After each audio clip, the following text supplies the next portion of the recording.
Good afternoon. Thanks for joining us across the fence. I'm Keith Silva. For this month's Bird Notes program, we're going to talk about birds that you can see on and off the water at this time of year. Joining us in the studio is bird expert and conservation biologist Mark LaBarr. Thanks for being with us, Mark. Always great to be here, and great to be sitting across the table from you here today, Keith. So yes, we worked together many years, but never in this capacity. So this is nice. This is great. This is nice. This All is right, great. Enough about Old Home Week here between me and you. It's late fall. What birds are you seeing right now? Yeah, so, it is late fall, and the migration for the most part for a lot of our songbirds has moved through. There are still some that are floating around, but the warblers and everything have, for the most part, passed. And we often look to the water. Certainly duck hunters do, because this is duck hunting season. It is the season. And we start looking at waterfowl. And of course, one of the ones that most people are familiar with is, the mallard, probably one of the more common ducks that you can see year-round here in Vermont, as long as there's open water. One that's a little bit very close to the mallard and actually hybridizes with the mallard is the black duck. And you can see here, it looks very similar to the female mallard, but it is a different species. They do cross over. So that's another species to keep a lookout when you're out on, down at the lake or on ponds before they start freezing over. Now this is, as you said, it is duck season, so it's good time to see ducks, depending on who you are. But I've also learned recently that ducks like rainy weather. That old phrase, water off a duck's back. If you want to see ducks, do you have to go out in the rain? I had a teacher, a friend that I was working with, who's going to hunt this weekend, and it's going to be a rainy one. Right. So he was debating on when to go out. And oftentimes, in inclement weather, birds will hold tight or come in, find shelter, and so for duck hunters, that's when they look for them. For us bird watchers, we can look for them then too. Be aware, again, it is hunting season, so if you're on a wildlife management area or something like that, be aware that there are people out there also hunting as well. Some fancier feathered ducks are also around. Yeah, so the big one that is always brightly colored and looks like it's painted is our wood duck. And they should be, molting back into their fancy feathers, the males. They'll do a molt after the breeding season. So we can often see wood duck out there, and they're probably one of the fancier ones around this time of year. And smaller ducks? Are there smaller ducks around? Yeah, it's funny because I always think of ducks and you think of a mallard and something big, but there are a couple small ducks which are really just about a handful. These are usually the teal, and this is a blue-winged teal. Beautiful. And you can see that white half-moon shaped pattern on the face, and it has, as the name suggests, blue wings. And very close to that bird is the green-winged teal. This is the male usually has some green on the top, but you can see that nice green check there.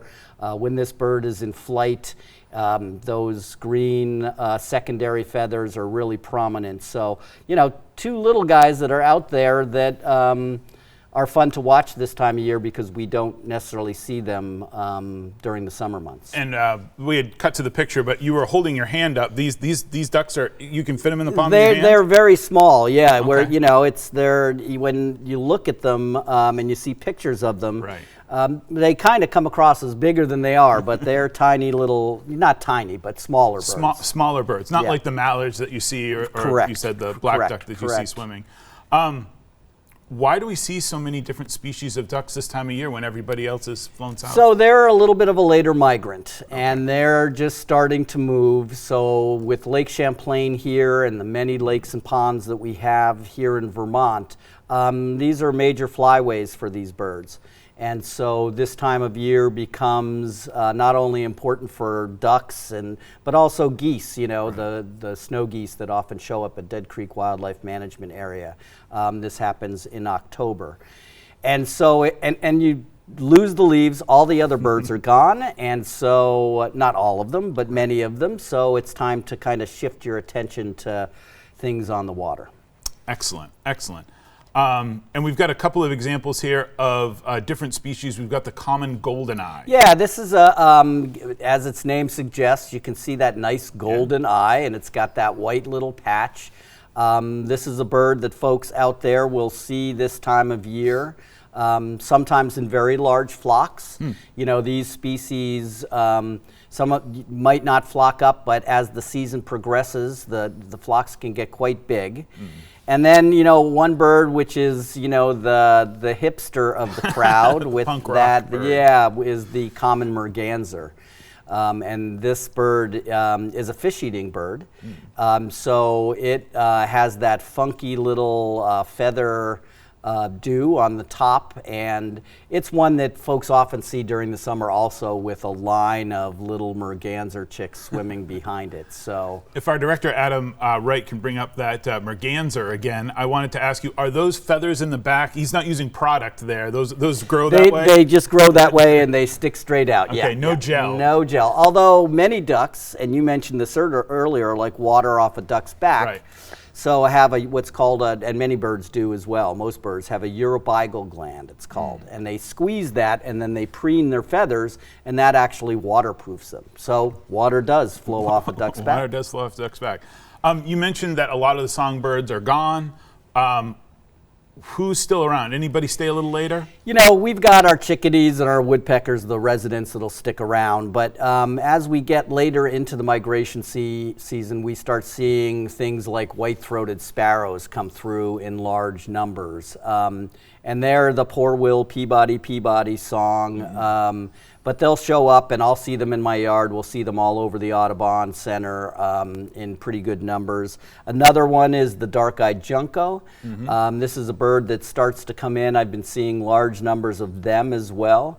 And, you know, sometimes they'll stick around, feeder birds. They'll hang out during the winter months and so on and so forth. But this is another late migrant that's pushing through. And these are seed-eating birds. So, you know, with the insect population starting to go away because of the temperatures changing, they're still able to access food.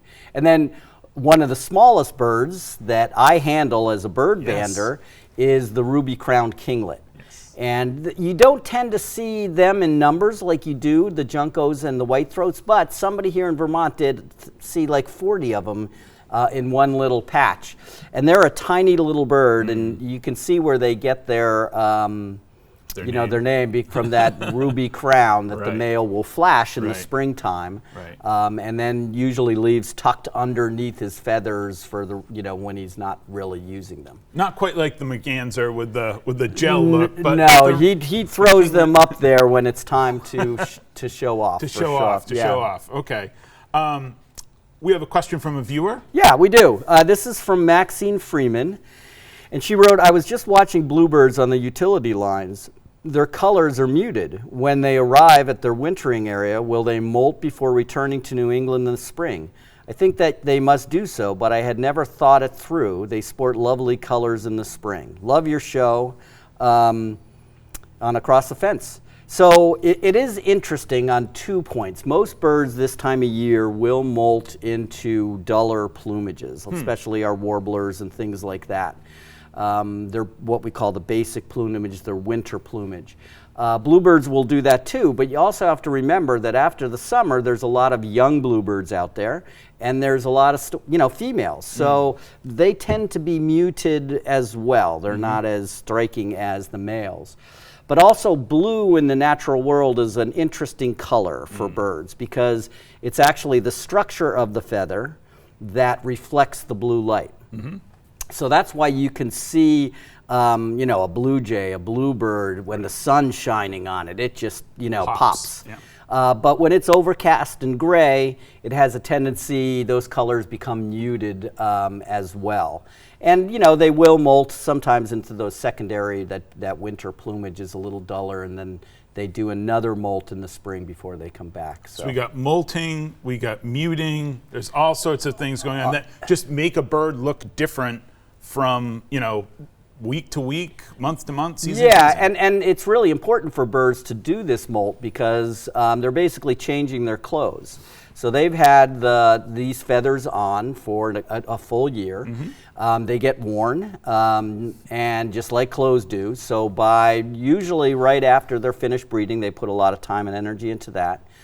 They will begin the molt process. Adults molting their wings and their body feathers. Youngsters just molting their body feathers because their wings are nice and new. Nice and new. So it's an important cycle for birds, and one way that as a bird bander we can use to age birds and figure out how old they are. Interesting. Got about a minute left. I should say people who know me outside of this context know that I am not the bird person in our household. We have a resident bird lady in our home. Yep. And so for newbies, novices like me, what should I be looking for? If I'm just looking in the backyard at the feeder or just observing things, what's something to look for this time of year? Well, we're shifting into fall. And into winter. Winter, yeah. So a lot of, again, you'll see flocks of these, some of these birds on the ground, juncos or white throats. But as we start to shift more and we get to the time where we can put our feeders out, and it's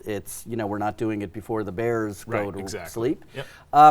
You can start just with your chickadees and your nuthatches and your winter birds and kind of get them down, and then slowly work your way in the spring as some of the birds start returning. Pick up one or two in March and April.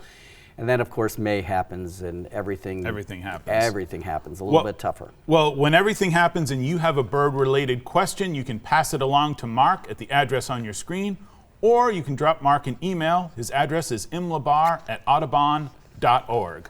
Mark, thank you very much. Great to talk with you today and to talk about birds. Great to be sitting across the table from you, Keith. Our thanks to everyone here at WCX who has made this program possible. If you would like to watch more Bird Notes programs, visit our social media channels on YouTube and Facebook by searching Across the Fence. I'm Keith Silva. Take care.